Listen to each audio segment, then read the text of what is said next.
Welcome to Resiliency Redefined. I'm your host, Robyne, and I am thrilled to share with you information about resiliency, well-being, performance, education, business, parenting, and everything in between. I'm committed to joining you each week to talk about these big ideas and bring them into action, habits, tools, strategies, tactics that allow us to finally uncover what it takes to truly be well. And I'm just so excited that you're here.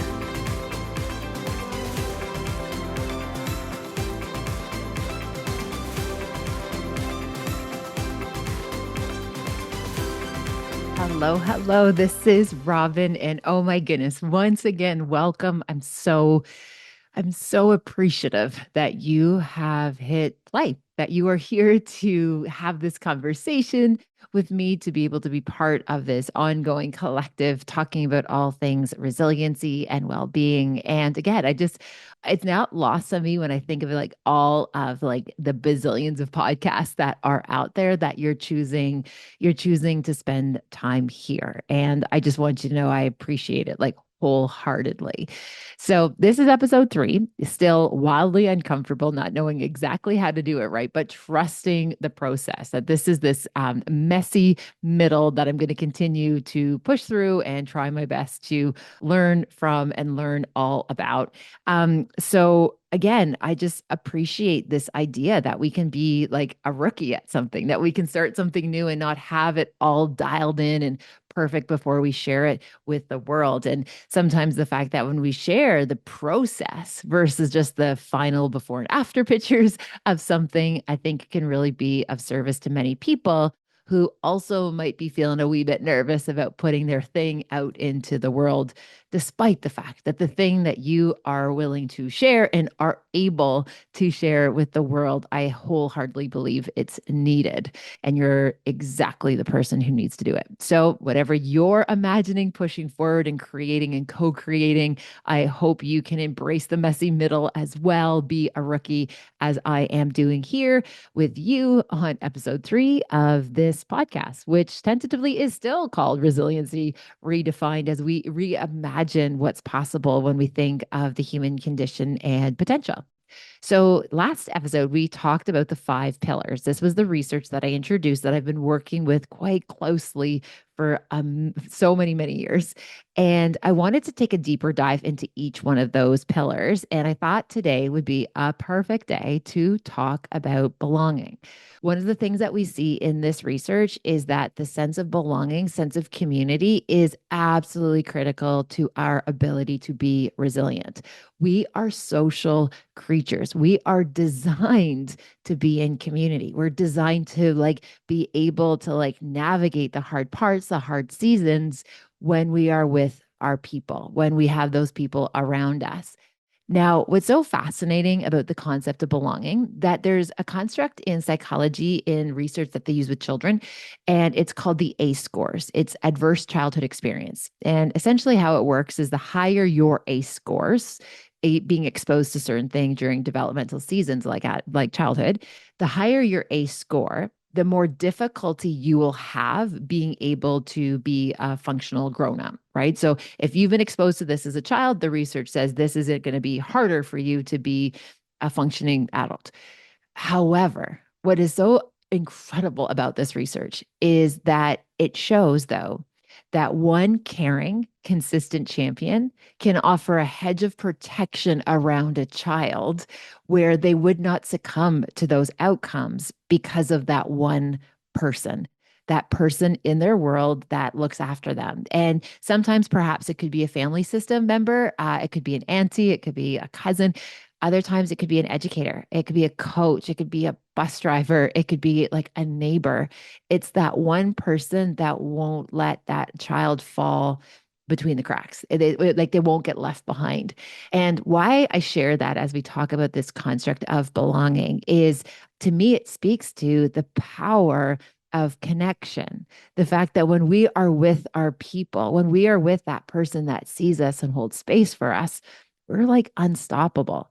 Now, when we also think about belonging, another kind of season where this kind of sprouts up is adolescence. And as a mama of three teenagers, like I see this. I see boots on the ground, what adolescence looks like right now, and how difficult it could be for some adolescents to be able to like negotiate between belonging and fitting in.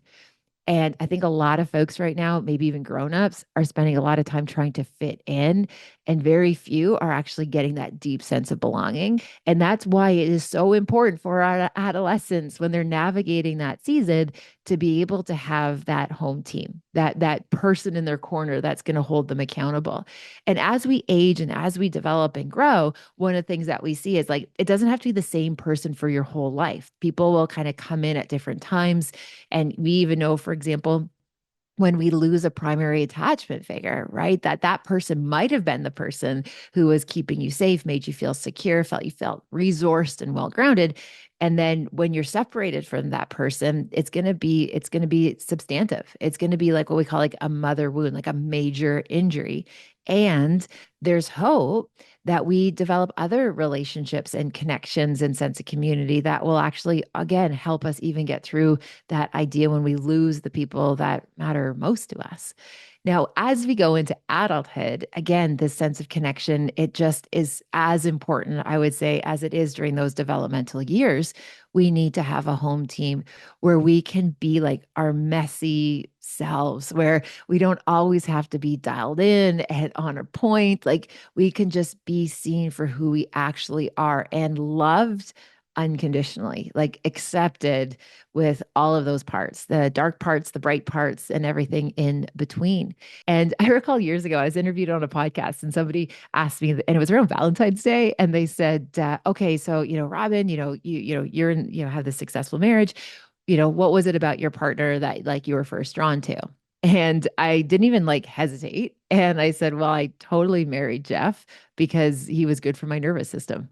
And I appreciate in reflection that probably wasn't the most like romantic response that they were looking at during Valentine's Day, but it was so true. One of the things that I know about my relationship with my husband is that like he literally is the best antidote to my very weary nervous system. I feel so safe and seen and accepted in all of the iterations of what I am, all of my parts that he can hold space for. And so, again, when we find those connections in adulthood, it's so important because when we have those sense of belonging, when we have that sense of belonging, that's when we can then go out into the big world and we can take risks. We can try new things. We can, be able to like handle the ebbs and flows of what's out there when we have a soft place to land. And there's going to be seasons in these like adult relationships where it's like there'll be times when they like stand beside you to like cheer you on, right? And perhaps you have some great friends that are like soul sisters or soul people in your life that like stand beside you to like cheer you on. Maybe they stand behind you to give you that little nudge of encouragement to take that big risk. And there's going to be other times where they might stand in front of you to protect you, maybe even protect you from yourself if you're perhaps on a difficult path or perhaps a path that might be a bit maladaptive.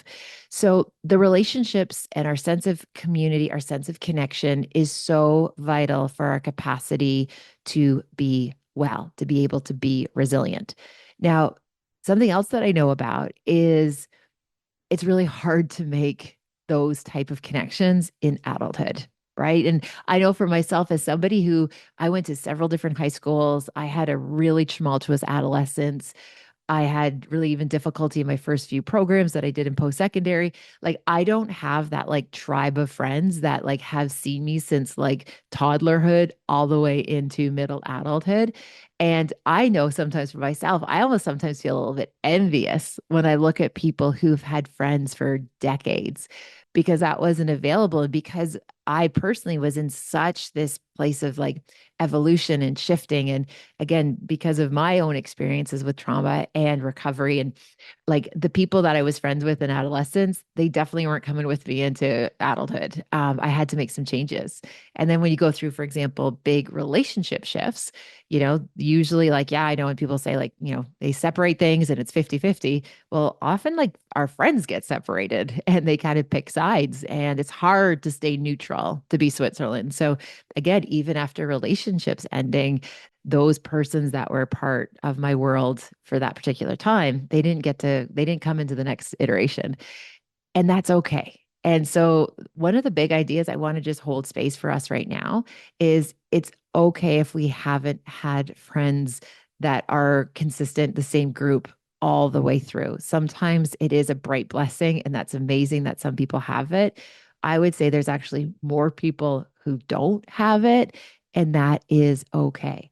And it's also okay, for example, that we have really close colleagues and connections and friendships at work and we like spend so much time with them. The research actually shows we spend more time awake with our colleagues, our clients, our students, our staff than like in adulthood than we even do with our own families. Okay. So we spend more time awake in the work environment if we work outside of the home with those people than we do with our own family. So, yeah, no wonder you're going to hopefully be able to develop some great friendships that are in the workplace. And then you might notice you move to a different job. You go to a different place and all of a sudden that person you spoke to like literally 5 days a week, all of a sudden you notice you guys don't talk as much anymore. And again, that is okay too. So the gentle invitation is to recognize that, yes, it would be optimal if we had these ideal connections that were consistent all the way through. What's important is that we have the right people around us for the season that we are in. And again, it's going to look really different, super hard to make friends as a grown up. I get that. And it's part of the process. We are able to make new connections and evolve and adapt and be able to find our home team. Now, the other kind of idea I want to share with you, and I thought this was so fascinating when we saw this in the research, was that most people shared that if they were going through something very deep or dark or hard, that they do have at least one phone call, which I'm so glad. I'm so glad that we have that one phone call, right? And they use that kind of terrible example. If it's like, okay, if you kind of fell down the stairs and you had your phone, you can call one person, who are you calling? And of course, in my mind, I'm like 911. But the whole idea is that you're meant to have like that friend that call no matter what will come and get you. Well, what's interesting about that is like, okay, that's great that we have this one friend. The question is that one friend also like, or family, maybe it's a family member, like, could they be your 3 a.m. call? Right? Could they be their call when it's like wildly inconvenient? So we have a lot of people that might show up for us during like standard business hours, which is great. And my gentle invitation is to make sure that we have somebody who shows up at that 3 a.m., like somebody that actually, no matter what, that we know that we have a trusted ally in the world. We have to have that phone call. We have to have that lifeline. And I would also suggest we have to have, so we don't want just like a, 8 p.m. friend or a 12 p.m. friend. We also want the 3 a.m. friend. Okay. Those are really, I think, very important. The other thing though is essentially, again, to really cultivate this sense of belonging and grown-uphood is that we need the friend who will celebrate our wins with us. As I shared with you on episode one of the things that I see is women, in a lot of cases, they're scared of their greatness. They want to stay like small. They want to stay like just under that line because there's a lot of negative narratives around successful women. And it's hard to like, especially make friends when you are in that place of success. And so I know a lot of kind of women are like putting these ceilings on themselves. And please hold space. I also recognize that there are enormous systemic and societal barriers and ceilings that are put on women as well. This isn't women have created this problem and women are perpetuating it. There are a lot of moving variables. This is a wicked problem. And I also see there's a lot of women that are scared of their success, which also in turn means that I see a lot of women who don't have people to share their wins with, that they don't have that like, person that they can do, call up and be like, hey, this amazing thing just happened for me. Because I think what happens in that case is it shows this kind of little bit of a spotlight on this like shadow culture and some of these friendships that they're actually like they're not probably as like supportive as we might hope them to be or wish them to be. Like I remember telling when I was teaching social psychology, telling my students, it's like we all want to have like a super attractive friend, but just slightly less attractive than us. We want like a super successful friend, but just slightly less successful. Or, the human tendency is like we want our partner to be super attractive and our friends to have, attractive spouse, but not quite as attractive and successful as ours, right? Like that's part of this like evolutionary psychology. There's no shame. It's just the way we're kind of hardwired. But what that does, though, is it creates this like tension between this idea of like, hey, something really great happened. Do you have somebody that you can call and share that with? And I hope that you do. I hope that you have somebody that when you have that win that you have worked so hard for, that you have that one person that you can say, like, hey, this crossed the finish line, or this just happened and I wanted to share it with you, and they show up for you in a place where they're just like happy for you.